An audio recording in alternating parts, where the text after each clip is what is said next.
They don't believe in predicting price. And you know what that gives them? And anyone that subscribes to that view, you know what it does? And I'm going to call it, this is all bullshit. All the bullshit stops here.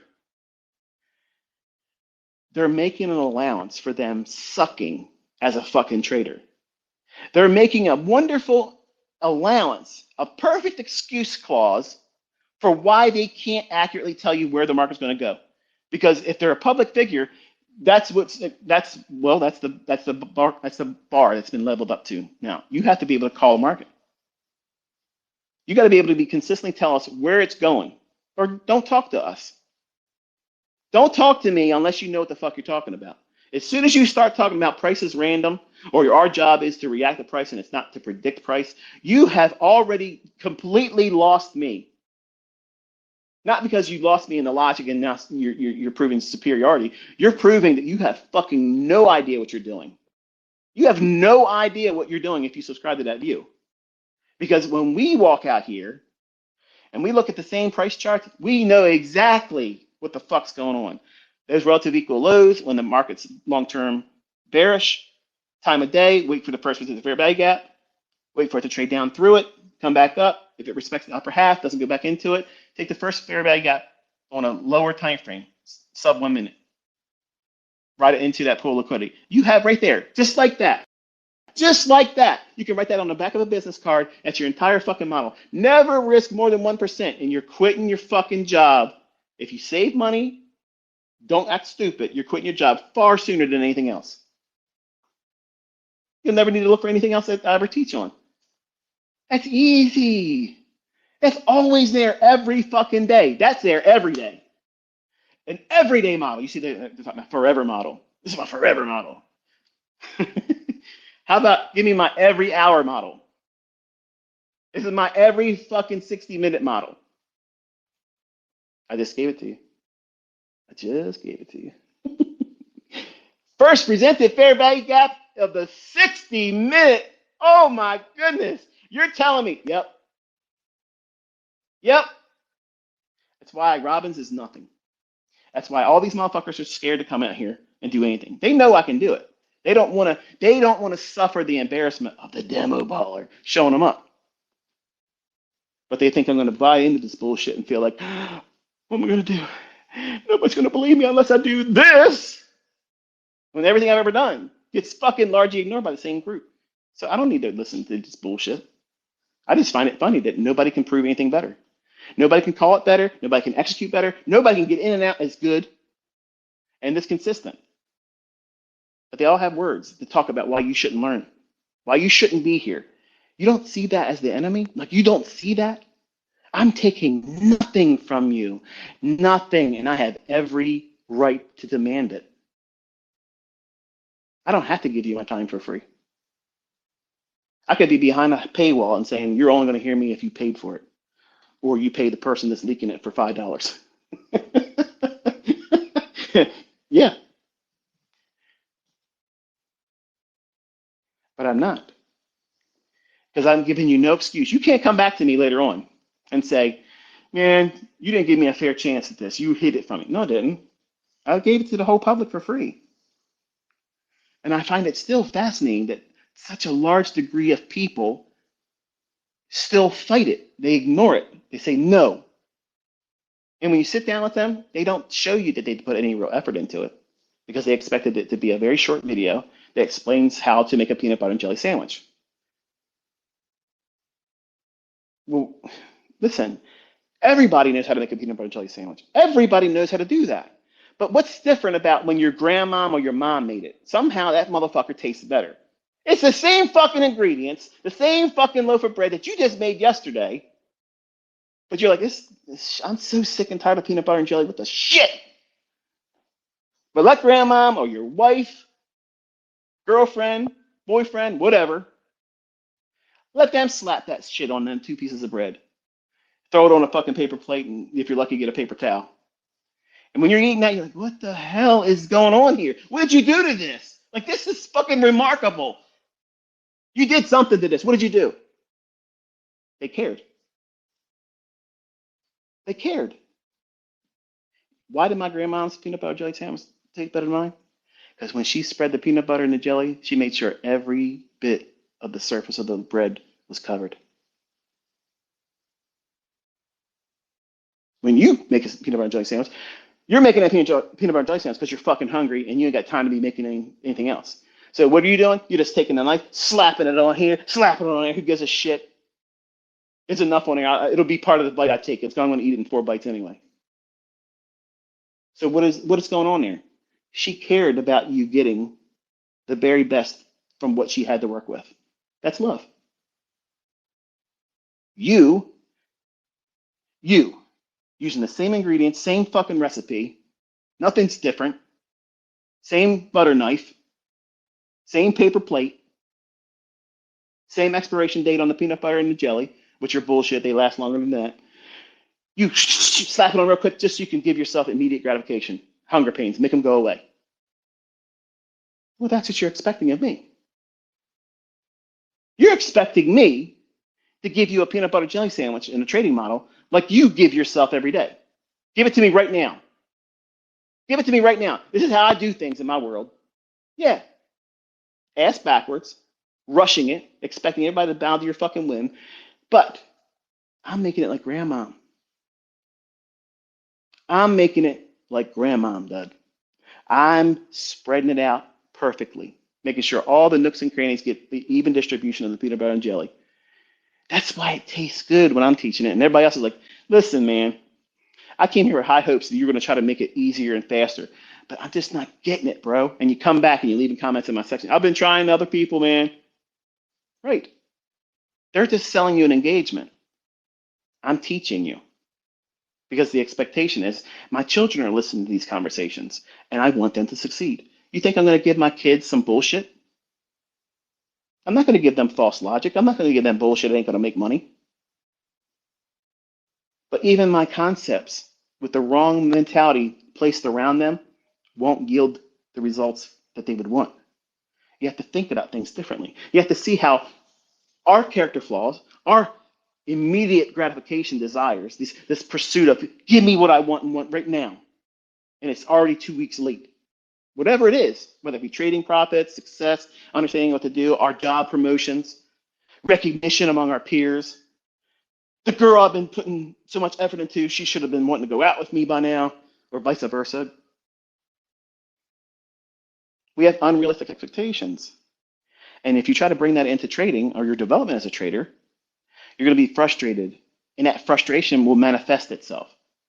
And the only thing that usually occurs in that regard is that we end up trying to trade more frequently with larger leverage in opportunities that really aren't there because we're seeking comfort outside of the discomfort that we're experiencing. It has nothing to do with trading. That me, because I worked through a long period of that. And I'm thankful the Lord took that away from me. I'm thankful that he took that part that I struggled with away, where I no longer looked to impress people that did not really care. And the last thing they wanted to see was me to succeed. And when I identified that, when I saw that, I no longer cared to pursue everything I was doing as the outcome to prove that point to them. And I realized that my anxiety that I was going through was because I was trying to live up to everybody else's expectation of me. And they didn't give a shit about me. They were all holding me back. And I don't think they all understood that they were doing it, but they were doing it. They didn't want to see me succeed. They didn't want to see me retire at 40. They didn't want to see me drive in exotic cars, go on vacations at the drop of a hat, wherever I wanted to go, and then they look at price tags. They didn't want to see me throw away $600 shoes, $300 shoes, because I got dirt on them. Just buy another pair. Just buy another pair. We're talking about 1990s, not just recently. I was spending that kind of money on shoes back then. And my uncle gave me some shit about it. You threw those shoes away just because you got dirt on? You could have got them clean. Yeah, I could have. But it's easier just to just buy another pair. The look on his face, that I'll never forget it. Like, what a fucking waste. You see it as a waste, but to me, it was nothing. It was nothing. That was like one contract stop loss on the S&P. It's nothing.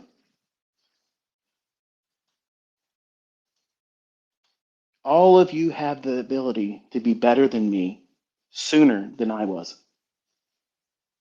All of you have that. All of you have that advantage. You all have the luxuries of me explaining how I fucked around and made it longer than it had to be.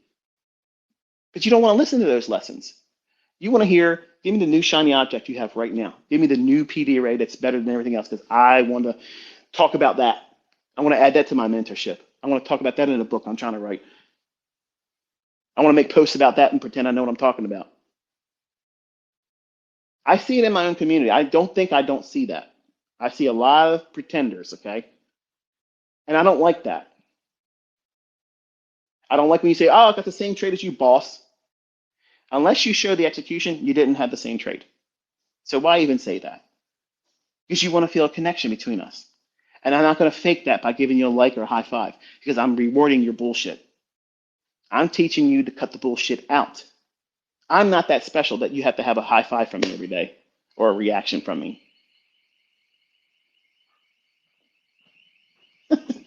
Yeah, they went in the other area. I got to turn that one off. You probably can't hear it, but it's a perimeter alarm again. These are the times I wish my house was small. It takes a little bit of while. Here. Hold on. Listen to this guy. This guy's full of shit, man. He's so arrogant. But you have an unlimited amount of opportunities once you learn how to do this. You could be an analyst and never take any trades if you prove yourself strong. You can literally be picked up by a real prop firm, a real brokerage firm, a large institutional firm. I've had requests from large firms that you would know very, very easily if I would coach a lot of those individuals that are already there in those positions. Make that make sense. Make that make sense. Yeah. They've watched how I handle myself over the years. They see that I don't name drop. And a lot of big names are in my group. You would know them readily, but I don't name drop. There was a privacy notice. I can't tell you who's in there until they make themselves public. Once they make themselves public, they say they're an ICT charter member, then it is what it is. I usually screenshot it and capture the link of wherever they made that reference, and then if I ever talk about them, I have that to fall back on. But I have never violated anybody's privacy at all. I meant it. I wouldn't want it done to me. But you have so many opportunities once you pick this skill up. Let's say you learn how to do this really, really well. And you don't want to be a live streamer, but you're very, very consistent. You can do a signal service. That is the fastest money you have ever seen. That's immediate right now money. That is, I'm broke. I need shit to change real fast right now. And there's an opportunity for me to buy this house. I don't have the funds to meet that. Well, if you have this skill, you can open up shop in 30 days, have 6 figures falling in your hands real fast, real fucking fast. With this skill, you're not afraid to show it. When you know how to do this in your own hands, you don't need any ICT plugins. No attaboys, no here ICT's told me this, so I'm gonna feel confident. See, that's what you're gonna feel in June. You're gonna feel that void of, man, I don't feel confident. When ICT talks about it, I'm confident. It's like, oh shit, this is a no-brainer. If you're not in trades that are linked to that draw on liquidity, you're gonna feel like, I second guess everything. But then in the last few months, you're part of trades that you feel confident in because I've come out publicly and said this is where the market's going to go. And normal instances where I haven't mentioned it in the public eye, where I think the market's going to go, you may have taken that same trade, but every fluctuation that moves against you Feels like it's going to run on you, doesn't it? If you're honest right now, post to me a number one. There's no shame in that. If you've ever felt when I didn't call the market, when I didn't call where the market's going to go, and you got in that trade, you feel every little fluctuation that's moving against you feels like it's probably going to run against me. It's going to be a losing trade, and you overanalyze every individual candlestick.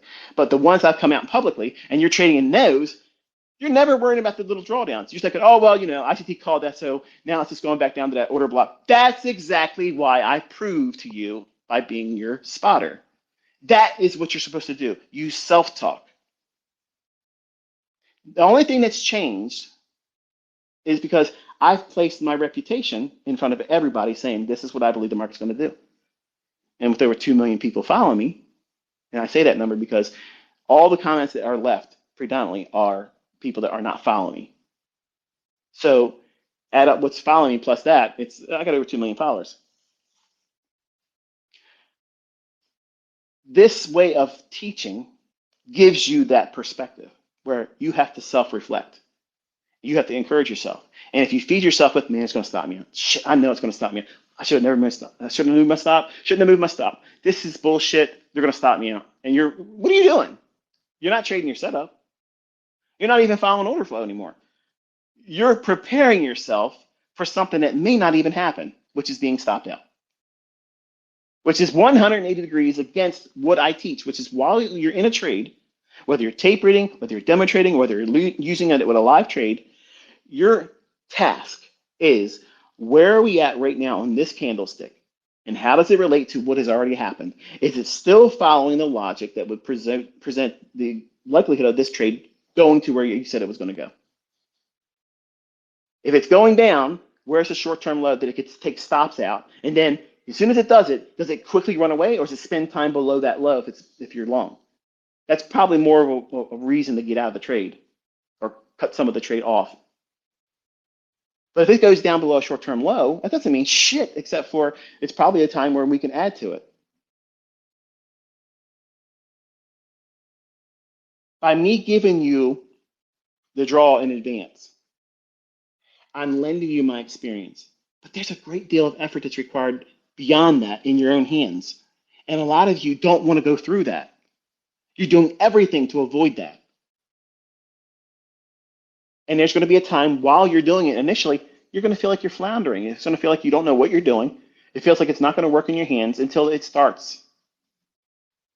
What's the separator? What's the divider there? The aspect of showing up every day and desensitizing yourself, saying, okay, yeah, I felt like that yesterday, but I don't feel it that way today. And look, it worked in my hands. And you're going to go in the next day feeling like, see, I have a good perspective. I have a good outlook on this, and then it's not going to work well in your hands again. And you're going to lean on the previous day because you journaled it. You came into the day believing that this model is going to yield itself to you. You're going to follow the rules, and it gave it to you. And then the next day you went in and tried to do it again. It didn't yield it to you. So you encourage yourself with, it worked the day before.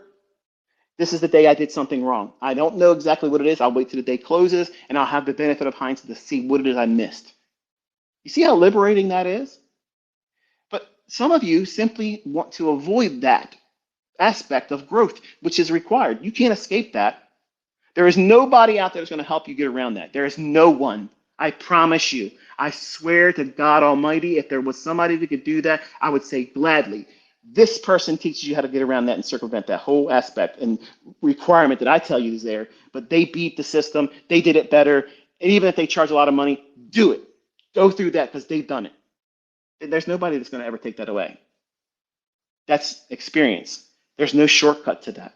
You can't buy experience. You can't borrow it and refer to it as your own. You can borrow it and be comforted by having more experience lent to you by someone that's been doing it longer than you. But even then, in the reality is you're just going along for the ride. And I don't do a lot of that stuff because I don't want you codependent.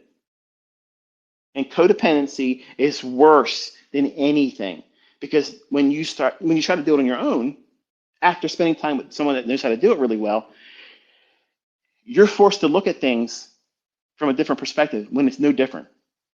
It's just now you don't have that assurity that you placed this affinity, this trust factor in my experience doing it.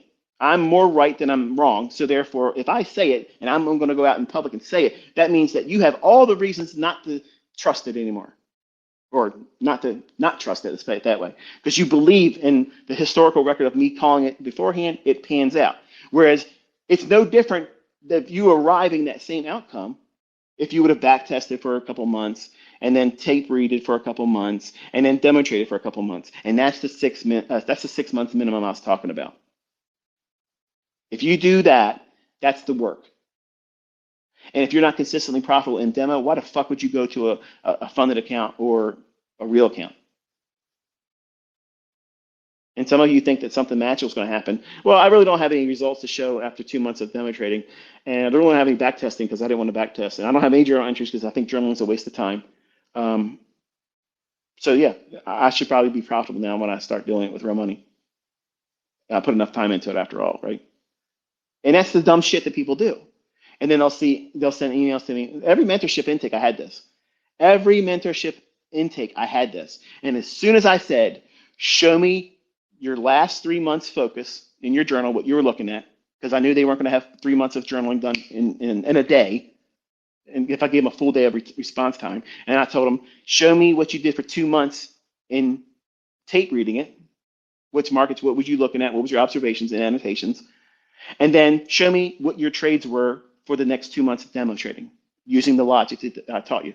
Not one of them that ever complained to me and said that they did the work could ever produce that. Not one motherfucker ever was able to produce that complained and said they were not learning it and I was hiding things from them. That's the reality, folks. It's not going to fall into your lap. Just because I'm the fucking golden goose that never runs out of fucking golden eggs doesn't mean it's going to rub off on you and everything you touch, you get the Midas touch. You got to work for it. You have to get that experience on your own. But here's the wonderful thing. Once you acquire it, it might take you 7 months. It may take you a full year.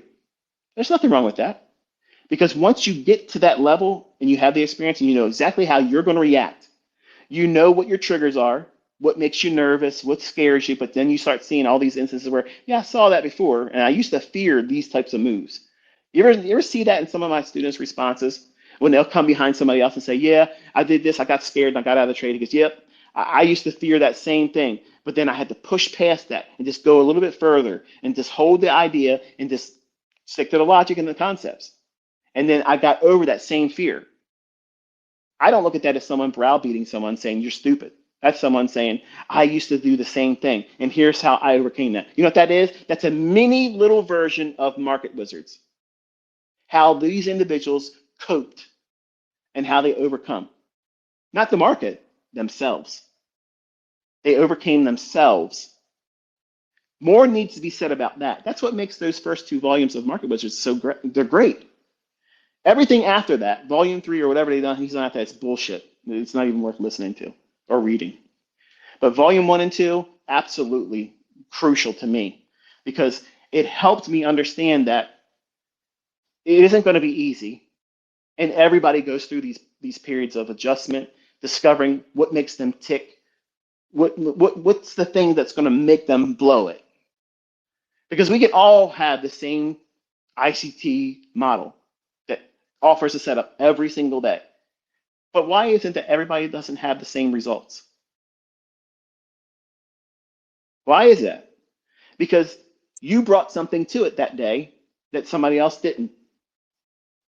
Somebody was able to filter out all the bullshit and distractions and focus on the model. But how many days have you woke up just this past week and was mad about something somebody said about you or maybe your loved one?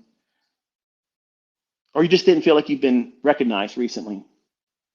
And you start feeling that tug of war of like, do I have any worth? Or I need to prove that I deserve a better treatment from other people than I've received recently. So what do? You go into this role of a psychologist and you tell yourself, you know what you need to do? You need to go over here to this chart and pull up the euro dollar. And you need to put on a trade. And when it gets to the target, you need to go show that person that you're worth something. because you can do this. And any doubt they've ever expressed to you or behind your back, you've nullified that. No, you didn't. They're going to say you got lucky on that trade. That's why you don't do shit like that. You can be out here every single day calling it perfectly, trading it, showing it's there in the same fucking account, and people are still going to face it. They're going to say that you got lucky. They're going to say that something's going on. No, it's not legit. It's not kosher. Fuck these people. They don't care about you. They're not trying to see you get better. They want to see you miserable, jumping through hoops. That's why I don't do those types of things. I know what that stuff is. But I'm the one being entertained. I'm not entertaining them. If they get entertained in the same process of me doing what I'm doing, so be it. But I'm not out here kowtowing to anybody and everybody. I'm not weak like that. And a lot of you are actually exhibiting those characteristics before you even arrive, that you're going to go and do everything everybody expects of you because you feel like you have to do it to prove it. Fuck that shit. When you wake up and your bank account has 7 digits plus in it, your income comes in whether you take a trade or not, and it pays for anything and everything that's ever going to come as an expense to you. You're going to look at social media and say, yeah, I need to prove this to them. No, you're not. You're not going to. The people that go out of their way to prove it are the people that are barely just getting by or faking it. Real money doesn't need to prove it. They don't need to prove that. Because to feel like you have to prove it means that you recently acquired it. Like that's what I did when I was younger. New money, definition, perfectly. Or you're faking it. And my question to you is what manner of faking is anything in last year and this year have you seen? None. You see, there's nothing faked. It's all before it happens, and then I'm trading it. So where's your excuse not to be pouring yourself into it now? As I mentioned in a post this week, I said, be honest. Now think about it. You're worried about your acceptance of me as a mentor because I did not want to win with the Robbins Cup last year because my challengers did not show up.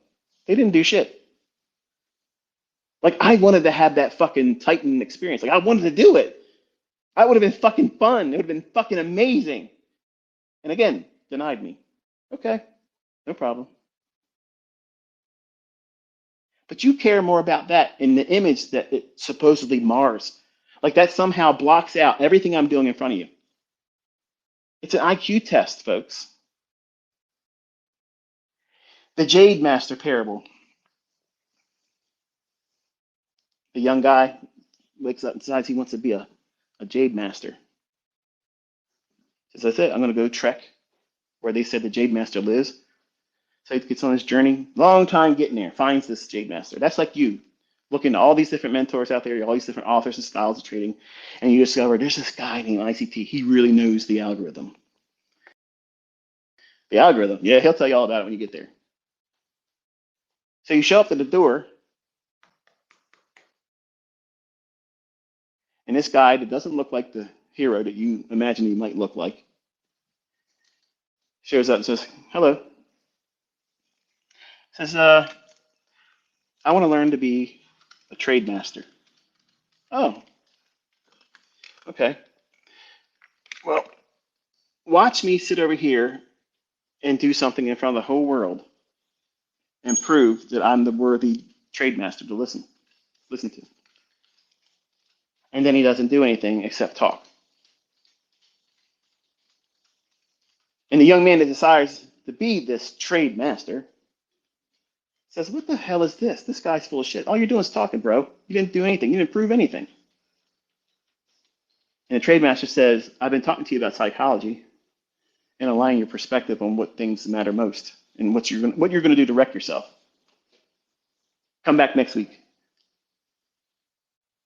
That's a mentorship per year.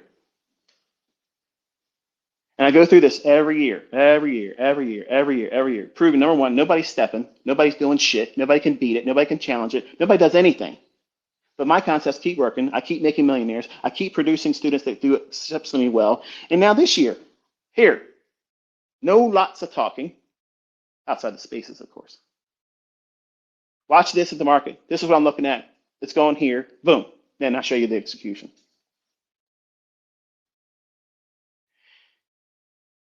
But Robin's cup. But Robin's cup. Yep, Robin's cup. Not one of those fucking competitors, not one of those talkers, not one of those trolls, not one of those motherfuckers did shit. Like I discovered how to learn how to trade this year. I didn't know how to trade last year.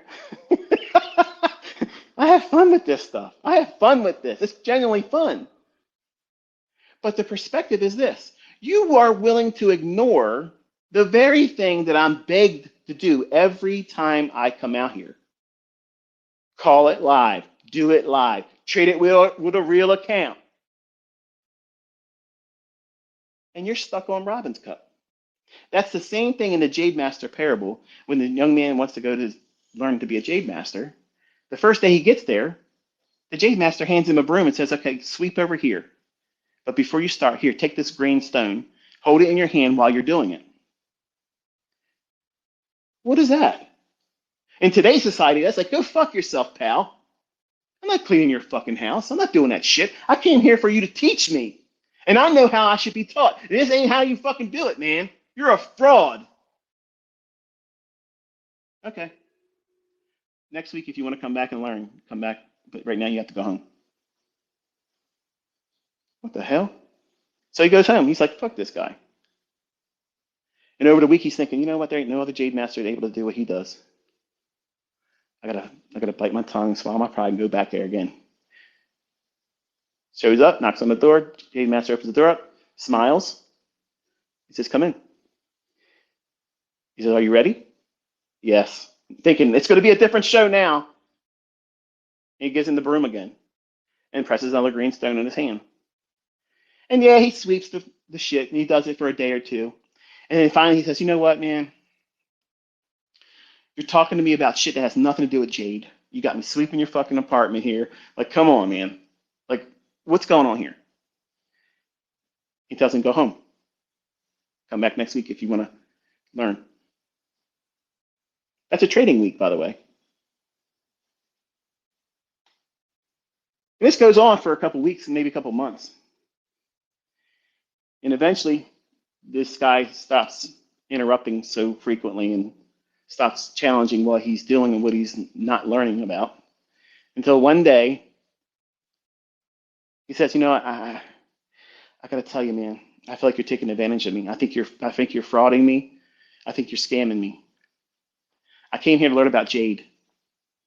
And I got all this bullshit, all this talking. You could have condensed all this and taught me how to be a Jade Master in probably a 5-minute video. But you turned me into some fucking housemaid, like I'm a servant to you. You're engaging, farming engagements with me. You're monetizing my attention. Somehow you're making money off of me being here doing this, and I'm cleaning your house on top of it. And the Jade Master smiles and tosses him a rock, a green rock. He goes, here, catch this jade. The young man grabs it in the air, looks at it, and says, this ain't Jade. And the Jade Master smiles. And the story leaves you with just that. Now, to the uninitiated, the stupid fucks, they're like, well, this is a waste of time. What the hell's the point of that? And the wise, the ones that are prepared to learn, they see it this way. The young man comes there with an aspiration to learn how to do something from the best. And the best knows that it isn't going to be a fast transition.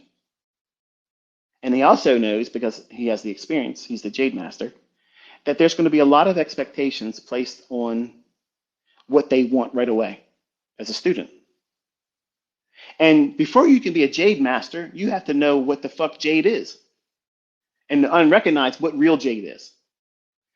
So while he was sweeping and he was holding on to that green stone, that was real Jade. He was giving that man time and letting him lend his own experience to him. Holding, what does real Jade feel like in your hand? Not just when you're carving it and shaping it. It's in your hand constantly for weeks and weeks and weeks. So when I'm showing you examples of where the market's going to draw to, and I show you the first resistance fair value gap, that's me placing Jade in your hand every day. So that way you recognize this is what it looks like. This is what it feels like in my hand right now with someone with more experience. And then when you see somebody else that's going to come to you and say, ICT's rebranded bullshit. It's fake. Nobody makes any money with it. He's not profitable. He doesn't have a profitable track record. He has no track record. He fails Robin Cup every time it comes out, and he's always a liar. He always frauds. He never calls it out live. You'll never see him trade a live account. You'll never see him show a broker statement. You'll never see him log into an account and show you day-by-day statements. You'll never see all that shit when you have. And you tell them that ain't real Jade because you're sitting with me every day. I might be talking about tree frogs. I might be talking about world events and shit. I might be talking about my own personal things and my own experience. It's probably they're no interested in you in the beginning. It would bore you. Like, get to the fucking point, dude. I can't listen to this fucking guy. How can anybody listen to this guy? Because I'm talking to you in a language that's going to be understood when you have more experience. And you look back and say, oh shit, this makes perfect sense now. Because I can't teach you the first day you come with me and you turn to me as a mentor and say, okay, if you're this big hot shot in trading and you know how the algorithm works and when it's going to not be favorable, when it is favorable, it's going to be real easy for you to teach to me real fast because I don't have a lot of time to waste on you. And I'm going to tell you, you're saying you don't have enough time to invest in you. So I'm either going to break that spirit in you or you're going to have to go away because that's an unteachable person. So when you listen to me bloviate about things, that's going to have a whole lot more pertinence to what you do as a trader later on when you have experience and you start trading with real money, not monetized demo accounts where you can reset for less than $50. When you listen to me point out beforehand, that's me giving you Jade. That's me giving you real Jade. Some of you recognize right away when I was showing you my 2 losses, that ain't real Jade. There was nothing in there. There was nothing in those positions that was warranting an entry. None. None. Why did I show you them? Finally, he's being honest. He's going to show you his losing trade. See, well done, ICT. You're reminding us that no. You missed the whole plot. You missed it. I told you in advance I had to prove that I was going to do it wrong. And then I did it. I could have hid that. I could have reset the account. I could have done a number of things. Why did I show it? Because I was living up to what I said this week. I was going to give you something that isn't real Jade. And only the students that know what I'm doing and teaching can recognize there was nothing in that time to be a trade at that time how I was doing that. Zero. Zero.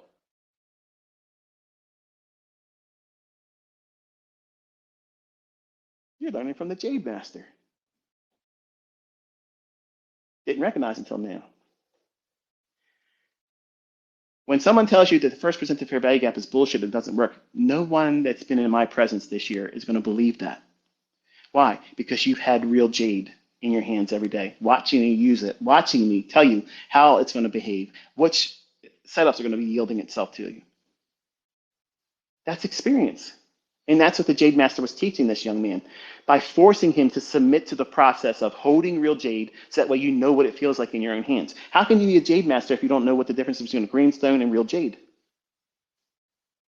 How can you differentiate a high probability trade versus a low probability trade? By being with the trade master day by day and pointing out what makes it high probability or low probability.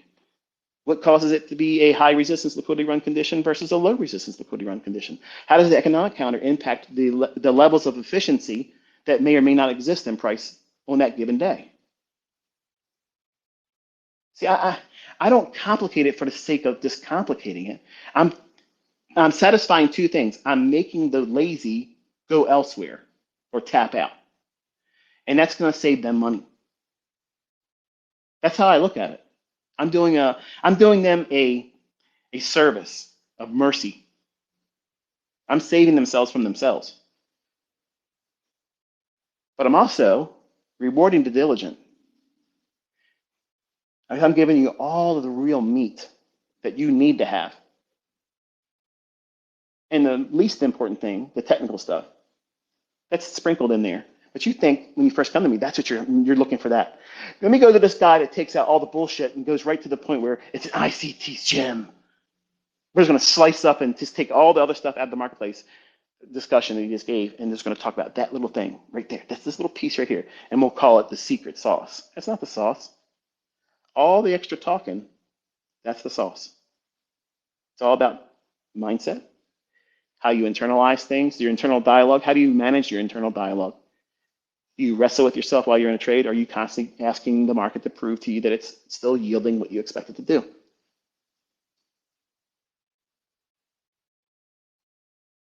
You are the one that complicates it. I'm demystifying it. But it's a boring process, demystifying it. You have to listen to a lot of things that require you to think. That's why it's not easy. Trading, once you know what your model is, it's easy.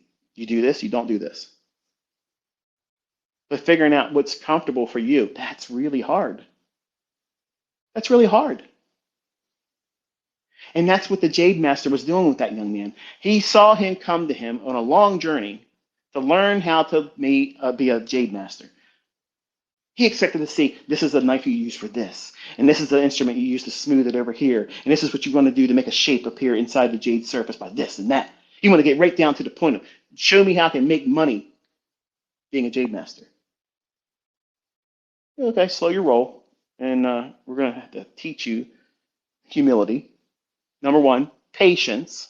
Number two, it's no different than trading. You want to be a hotshot, never losing trade, all big profits, payout trader, and you think people are obligated to teach you. Someone that knows what they're doing doesn't need to teach you. They don't need to teach you, but you come to them with a spirit of expectation and borderline entitlement. Listen, I walked all this way to find you on the internet. You owe it to me. I've watched all your videos and I still don't get it. You owe me. Every time the young man complained, the Jade Master sent him home. Made him wait a week.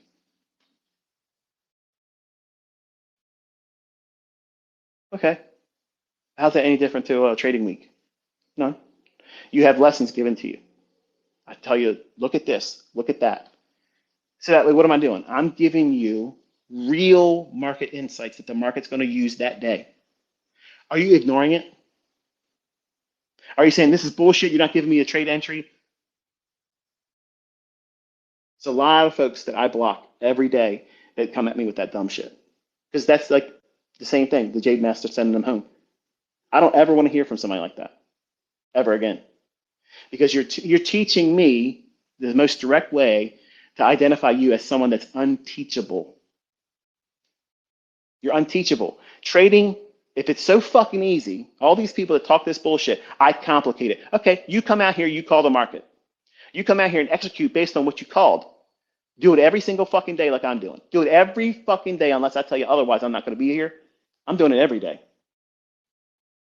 These same people that have their opinions like that, they're not going to do it. But you let them bother you. They don't fucking bother me. I'm on the wrong app if I'm trying to hide from somebody. If I'm trying to hide from somebody, I'm on the wrong motherfucking app. Because everybody can come at me here. And I've invited it. And it's comedy that all the excuses are falling away. Falling away. So Robin's Cup is the broom. So you think that the Jade Master, or in my case, the Trade Master, I'm supposed to tip dance into a fucking everything you want me to do to prove myself. Fuck you. There's no better way than what I'm doing right now. Because if I fail in front of you this way, this is embarrassing.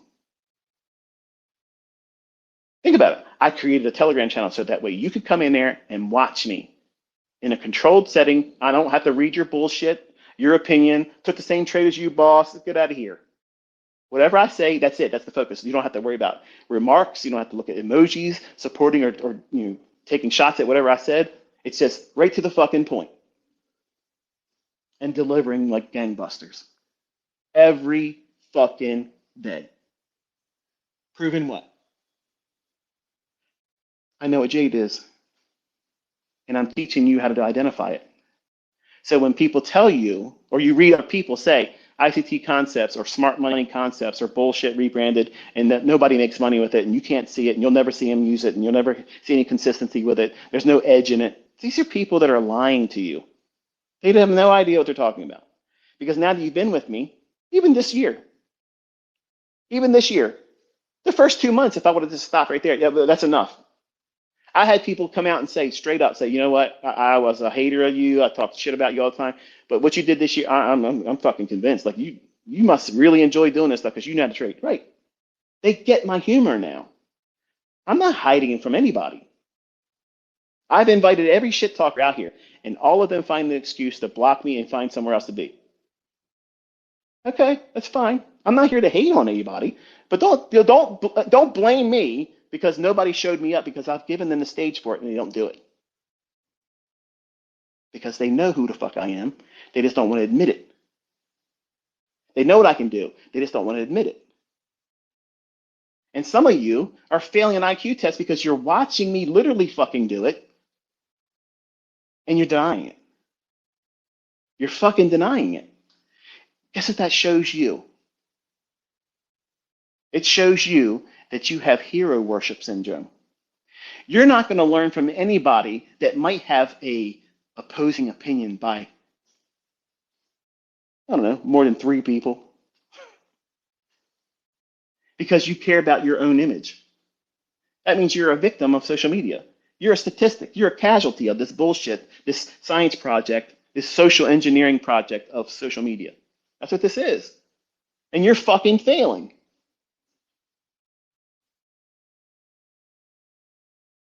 Robin's Cup is easy fucking, that's lightweight shit. Easy shit. It's easy.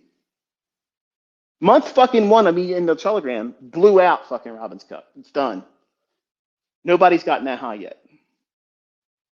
And look what's going on. You had somebody come out here called me a fucking scammer. I ain't dropping names. Oh, he's a fucking scammer. Blah, blah, blah, blah. Showed up 2 days, shit himself, never came back. But guess what? That man has my respect because he got himself there. Most people would never do it because they know they can't. And the embarrassment that comes behind it. When I am, I make a fucking clownery of it. Look at that shit. Look at that shit over here. Look at this. Look. Now, look at me over here. Mr. fucking Perfect. Calling it, doing the fucking executions. Boom, boom, boom, boom. And telling everybody behind the scenes, watch how they react. There's still going to be people that ignore what I just fucking did right there. Proving that there's nothing that I'm going to be able to do for certain individuals to make them realize that what I'm teaching works, that it works well in my hands, and you can learn it too. Perception. Go back to being a magician for a second.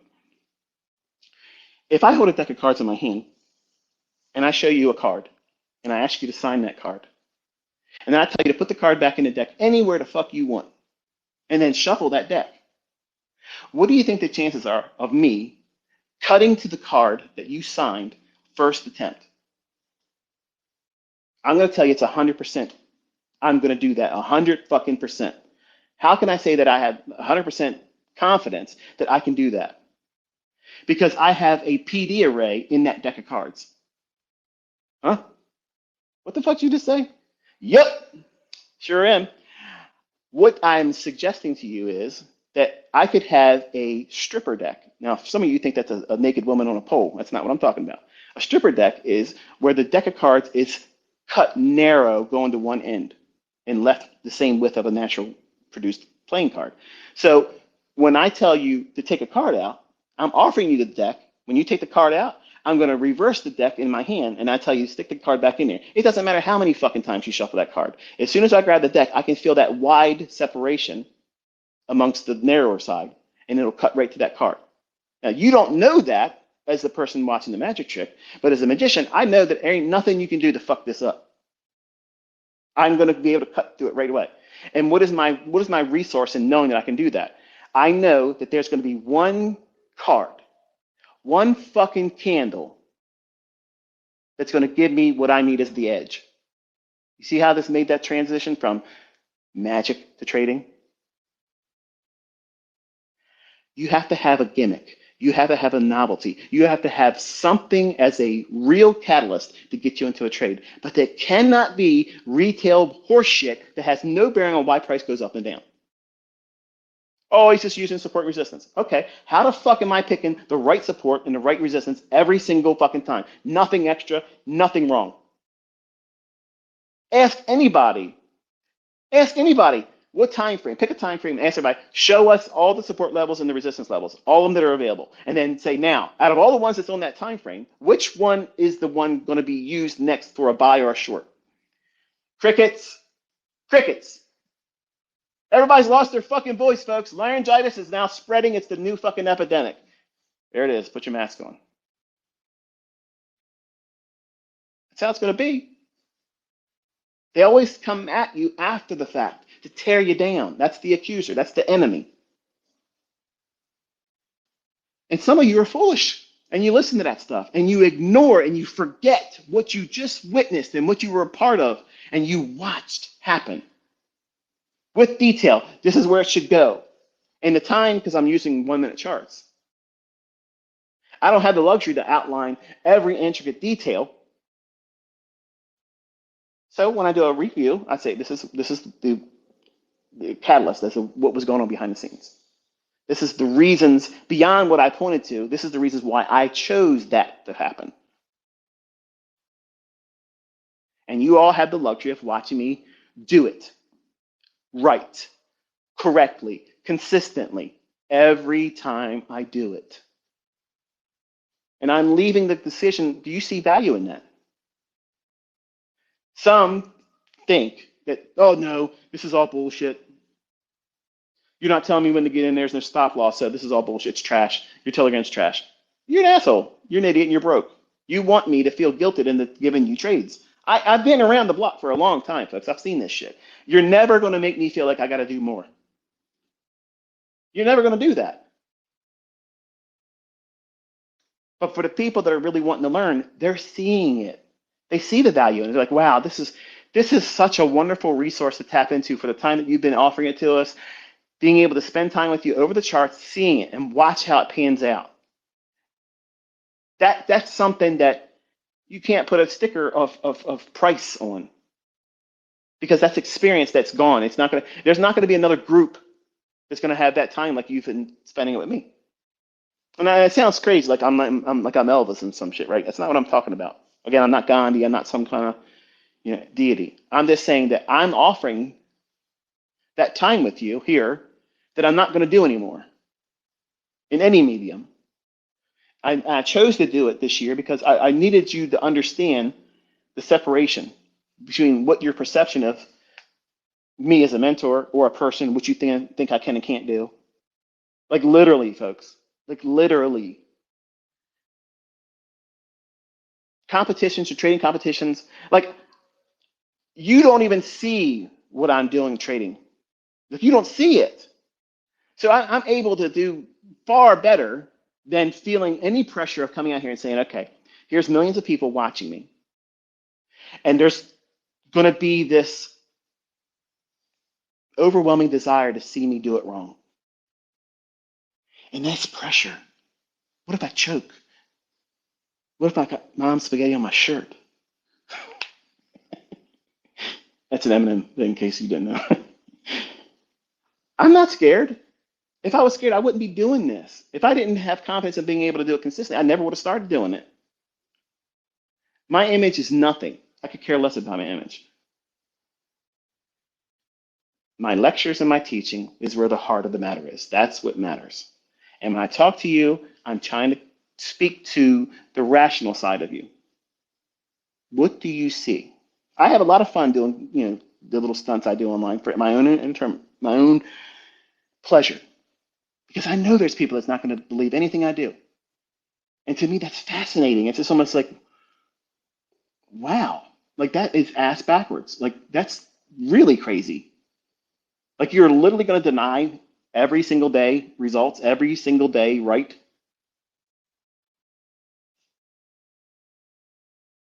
And then seeing the satisfaction of seeing people say, you know what?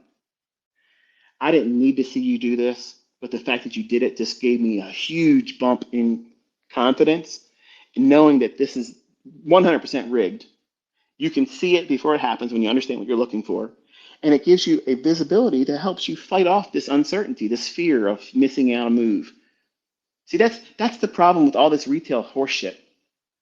You can't tell me when the supply zone is going to form. You can't tell me when the demand zone is going to form. So you are forced to not predict price, and you must have to react to it. And I'm sorry, to react means that you're behind the 8 ball. That means you're behind something. Something has to happen as a catalyst that you have to chase. That's not me. I want to know where that shit is. Okay? It needs to be in my scope before I squeeze the trigger. I need to be ahead of that target, so allow it to walk into my crosshairs. That's being in front of the charts at the right time. Knowing that your mark is going to walk in there's crosshairs. That is time-based delivery. Anything outside of time-based delivery is guesswork. I don't guess. I have zero fucking fear of telling you what I think is going to happen and where it's going to go next. I have zero fucking fear. When I do it, I'm confident it's going to do it. Because everything that I understand about price is signaled that it's going to do it. So I have everything firing that this is good. This is high probability. I know it's going to see happen. Every other school of thought, every other mode of trading, analysis concepts, none of them have that. None of them have that. And that's why they teach you to accept the randomness of price. Winning and losing in trading is a random, even distribution. No, it's not. The fuck it is. That's not true.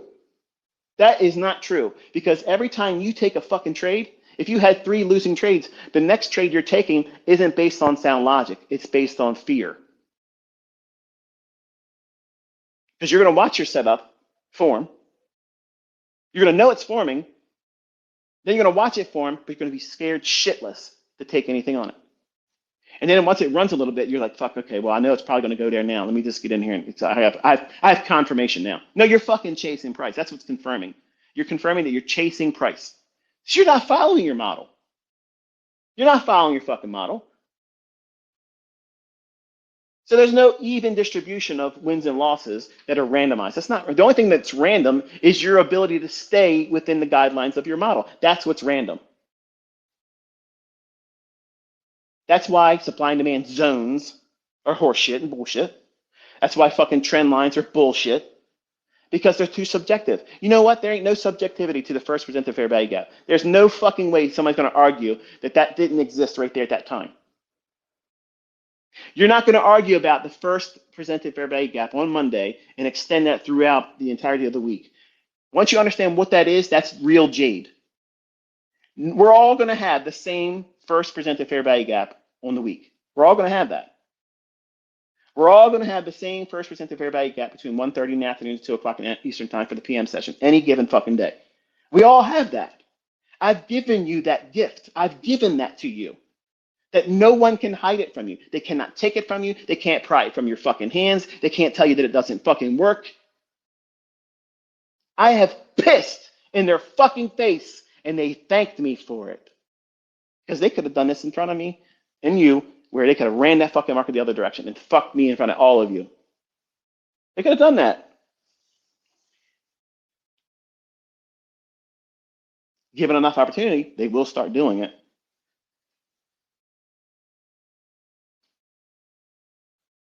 But that's just one of 81. One of 81.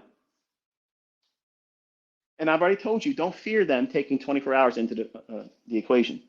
Because that same time, 4:14 p.m., when the market would be the last print, and the market would settle, okay? You see them ring the bell at 4 o'clock, ding, ding, ding, ding, ding, and they applause like they did something that day, like they won something.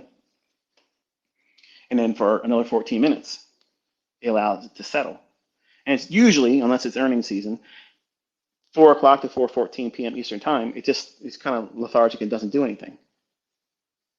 But that price, the last print at 4:14 p.m., and the first print at 6 p.m., watch. I'm telling you, nothing's going to change. The only difference is there's going to be candles between those two that normally aren't.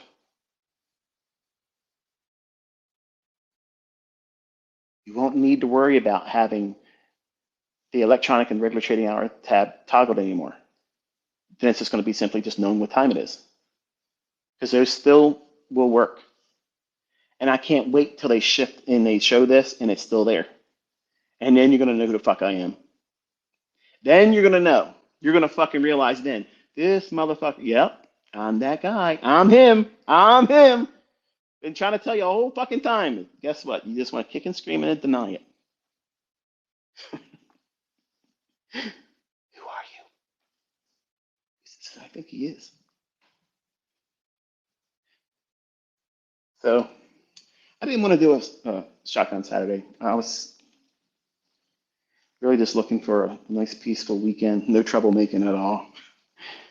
And I got on the X and saw some people talking some bullshit. Larry Williams is the real author of SMC, and I copied him and I copied that, and they showed you little pictures. What the fuck? Like they're like, oh my goodness, this is where SMT came from. When I told you I was inspired by Larry Williams, by his relative strength and analysis. And that's why I told you to buy his book. Those things had impressions on me. But he doesn't tell you when that divergence is going to form. Would you like to know when they form? Give me a number 1 with a plus symbol after it. If you would like to hear me tell you in the next 5 minutes when to anticipate smart money divergence. SMT, smart money tool, smart money technique. I never settled in on a name on it. I can't see your posts because I'm walking around the house.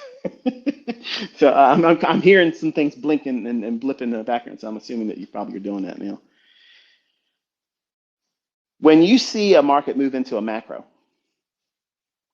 now a macro is me showing you how it's been codified, coded, scripted to run for inefficiency or liquidity. That's what that 20-minute interval every single hour, it does this. Now, if you understand that that is where price is going to seek to jump to reach for, to draw towards, move in the direction of a obvious inefficiency above or below the market, or an obvious relative equal high or low, or a singular high or low, like a London session high or a London session low. Sometimes they're not always a relative equal low or relative equal high. In London session, that one we treat a little bit differently because it can be a singular high, not relative equal highs. So a SMT divergence will form usually just before the delivery from a macro. So in other words, you're going to get that price run high. Like imagine for a moment, the market's been rallying and it goes up, creates a short-term high, and it trades off. And we'll say we're watching the NQ, NASDAQ. And then some period of time, and I'll leave that up to the time frame you're looking at, because this forms on every time frame. And then it rallies up and makes a slightly higher high than the previous high in NASDAQ as we approach the beginning of a macro time. It can happen inside of a macro time. If it does, then it's super fucking star. It's gonna rock. It's gonna be a rock star performance because you got best of both worlds right there at the same time. But usually SMT will form just before a macro. And that stop hunt is the damage that frees the market to deliver under the basis of that macro time. Because remember, the macro is where all traffic is removed. It's like when air traffic control says, okay, we cleared airspace, you have the right to have a safe landing here on runway so-and-so. That's what a macro is. It's air traffic control to allow all things get the fuck out of the way. Now we're going to the liquidity or the inefficiency above or below the marketplace. The SMT divergence is the damage before that's permitted. So Larry Williams did not fucking teach that. He doesn't even believe the things, like he thinks that there's no them against us. And that's where we defer. Like that was the separation point with me because I love him to death. I'm so thankful. I'm absolutely thankful that I was exposed to his stuff, and it came by a mailing list. I didn't find him any other way because I bought books from Trader's Library and had it mailed to my house. I was placed on a mailing list, and I got a hold of Ken Roberts' shit too. So it could have been from his mailing list because he was selling the mailing list that everybody bought his course. So one of those two, I was placed on a mailing list that Larry Williams purchased, and then he direct marketed his his course stuff, and I started buying it. And when I got to the point where I started seeing that this there's measures of manipulation here that I can't escape. It's there. I don't know what's going on, but I know it's going on. And I do think it's a them versus me. They're stopping me out. I'm on the right side of the trade, and if I was not stopped out, it was going to go to my target, and I would have had the full run. I learned that real quick in my development, but I couldn't overcome it. I couldn't see it. So when I started looking for time cycles, and don't take that out of context, people are going to use that sign that right there. I don't believe in time cycles.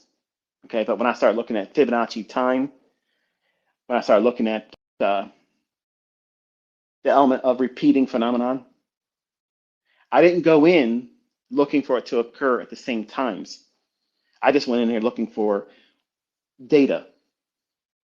And I started seeing this overlap of everything in the British pound futures, everything in the Deutsche Mark futures, and Swiss franc futures. And then I started seeing it in the bond market.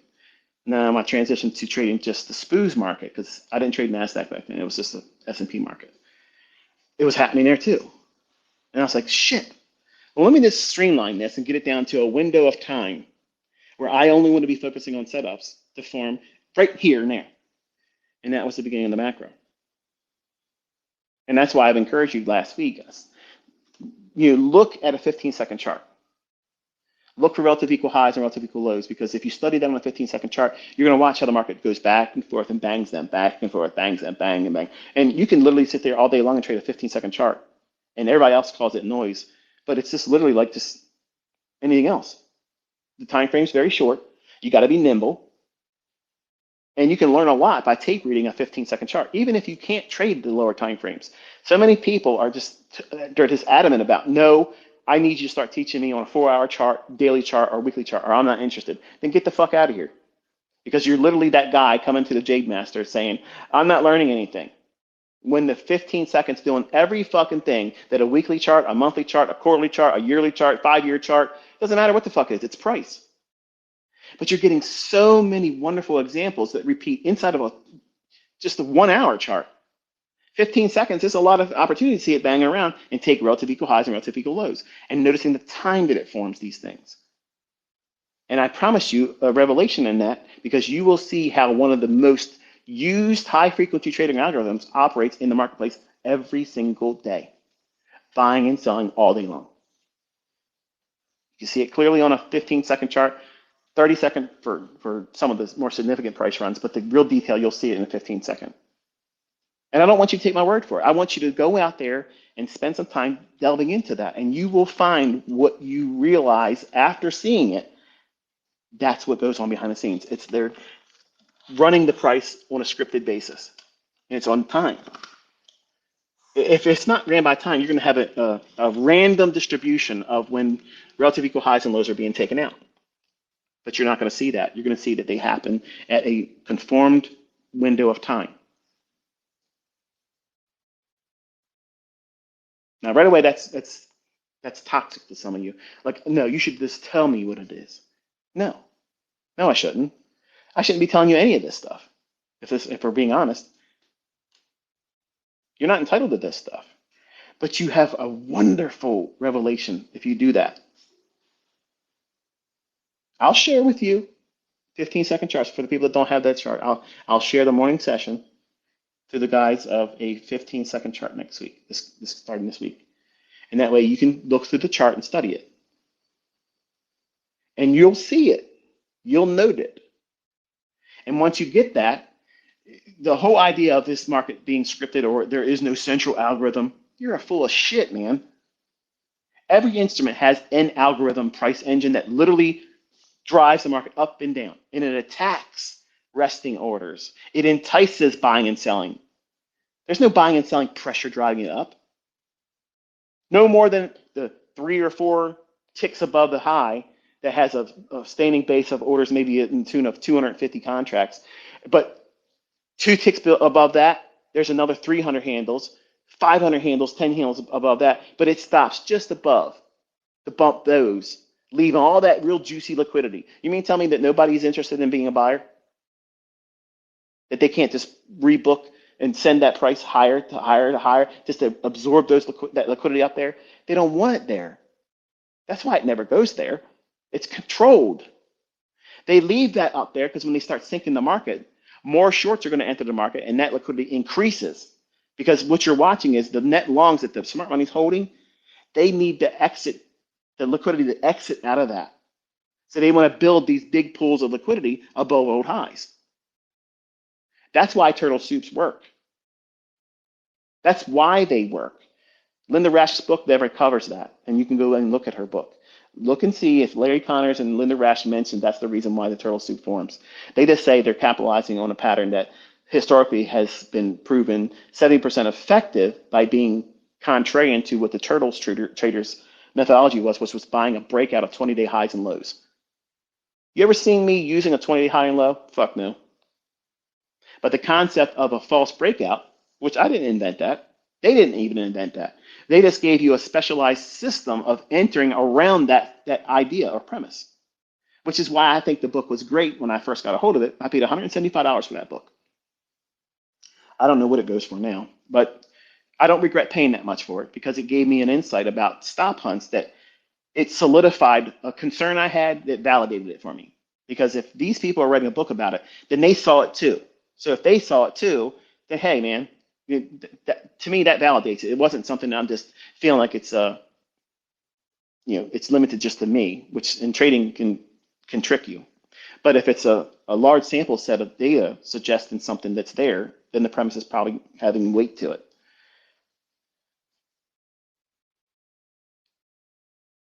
Knowing how a turtle soup will form before it forms, same premise. A turtle soup can form right before a macro or just after a macro begins. But knowing the narrative of how that daily candlestick is going to form a down close day or an up close day is going to be understood based on where the liquidity is and how we start the day. Is it going to rally first and create the high of the day, or is it going to sell off initially, trick people short, leaving relative equal highs that they run for later in the day? That creates the high of the day, and the only thing they're really running out is the engineered buy-side liquidity. Then send it lower for the close, and that's your narrative. That's the bias is short, but it isn't always open, go straight down, close. How we trade initially after the opening, because in a perfect world, what we want to see is when we're bearish, it opens, rallies up, and takes out the liquidity above 7 to 9 o'clock in the morning, or London high, or Asia's high.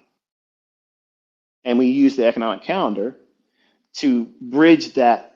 Which one do I really want to focus on? But we always, every single day, use the liquidity that's formed just after 7 o'clock Eastern time, prior to the 9:30 opening bell. Those pools of liquidity cannot be hidden from you. And when it's a clear, obvious relative equal high or relative equal low, and it would match how the daily candlestick should form for the purposes of power 3. In other words, you're bullish, your bias is bullish. You think the weekly chart's going to keep working towards a level higher. Okay, wonderful. That means you're going to be looking for easy bread and butter idea is at 7 o'clock in the morning, go to 9:30. At 9:30, in that last 90 minutes, where is the relative equal lows? If there is no relative equal lows, just find the lowest low if it's a singular low. That's where you're going to expect the price to drop down in a perfect world. But because we have to watch and see what the opening range can do for the first 30 minutes, unless it just does exactly what we're expecting right out the gate, which is a Judas swing, and when we're bullish, it drops down and goes for the liquidity. Then you know what you're waiting for. Go down there and get it, soup it, use the first resistance fair value gap that you come to after it runs the liquidity. Okay, it's a little variant on the gauntlet. It doesn't have to have a breaker there. Okay, So running, I just slipped that in there, and people that didn't stay on, they didn't hear that. But the raid after going down to hit that sell side, even if it's going to go lower, the chances of you getting 50% of that drop down, that many times can be a trade. It can yield you 20 handles. It could yield you, and in today's volatility, it could be as much as 50 to 100 fucking handles. It's relative to what you're seeing in terms of volatility at the time when you're looking at the market versus, well, guessing what it's going to do. Yeah, there's a process of you determining what liquidity it should reach for. Perfect world, it drops down for liquidity, makes the low of the day, and then all day long, the rest of the day, it just keeps going higher. That's a perfect classic buy day. They happen about 4 to 6 times a year. I'm sorry, a month. Every other day might get like you're bullish, your bias is bullish. The weekly chart you're calling for a specific premium PD array, and then the market rallies first. That don't make any fucking sense. Like you want to see it drop down. I mean, what do? You wait, and then if it's left relative equal lows during the opening range, it's going to come back down for the silver bullet to get that. And then run higher going into the lunch. And then whatever short-term high that's in the middle of that run, it'll bump down into that during the 2-hour lunch period, hit that liquidity, and then expand for the rest of the day, giving you the classic up close when you're bullish. There's only a few scenarios that's going to pan out. There isn't dozens, okay? If the market's going to close high or close low, there's only 3 scenarios that's there. 3, that's it. Experience is going to dictate how those 3 scenarios book and narrate that price being delivered for the daily candle. That's it. That's how it is. The only caveat to that is it's going to start off as it should, and then it goes into seek and destroy. And that's always the wild card. Well, guess when that usually happens? The week of PMI. It's the week of non-farm payroll, FOMC rate announcement, CPI number. That's it. Nothing else. Nothing else invites the seek and destroy. So you may not know if it's going to rain today, but you can identify when the clouds start forming, okay, where are we at on the economic calendar? This could become seek and destroy. So if you made money and things start looking stupid, turn your charts off. Isn't that easy? That's easy. Everything has a process. Everything has a place and a time for it. And you have these rules and these processes and protocols. It removes all of that fear of missing out. It removes all that greed. I have to have a winning trade right now. It removes the necessity of you being right every single time. It gives you the strength to know that what you're using is sound logic. It is not to do away with, well, throwing the baby out with the bathwater. That's usually what happens. And the long and short of it is until you place yourself in front of the charts and you submit yourself to it, you won't see these things. You won't benefit from it. It just sounds like mumbo jumbo, blah, blah, blah. All he does is talk, talk, talk, talk, talk. I'm walking it this year. I'm doing it right in front of you. Can you imagine? Can you imagine every single time I come out here, what I say is expected to happen in the price, and it did the exact opposite of that? How fucking embarrassing. How telling. How revealing would that have been? Then all of you would have had every reason to believe the bullshit that people say about me. But you don't have the luxury of seeing it that way, do you? You have the opposite. You have the terrible discomfort and argument of, well, he's getting lucky every fucking day. But eventually what's going to happen is, yeah, it's delicious. I love it. But then anyway, I just realized we've been talking for a little while. Yeah, it looks like it's we're in the macro, 950 to 1010 macro. I guess all you guys should be woke up now, and most of you probably will be afraid to see the length of this one. So let's see, we started at 4 o'clock, and it's like 6 hours, isn't it? 6 hours. Is that the longest I've ever done? It doesn't feel like it's been 6 hours. You want to go for 10? This is fucking go 10. 10 hours, only the strong. Fuck that. I got shit to do. I got to get out of here. I got things I got to be at the 11:30. So I had fun talking to you today. I I was inspired by the bullshit talkers like I always usually do. You guys try to defend me from them, and you always think that like they're hurting my feelings, but you should be thankful because all those people that talk shit, all those individuals that talk shit and talk out their ass and they lie and they think they know something they don't. When I see that stuff, chances are it's going to inspire me. And like rocket fuel, like it inspires me to set the record straight and say, here's what you are really talking about, but should be talking about. Here's what you're ignoring. And when people take a stop and they listen to this, and if you've been a student of mine, and if you've been listening to other people blow beat about bullshit that ain't true about me or whatever, it'll wear on you because you don't have the experience to say, yeah, I ain't listening to that. It's horseshit. I've been around with him long enough to know that this is not what he is and this is what he's doing, and I've seen it in my own hands.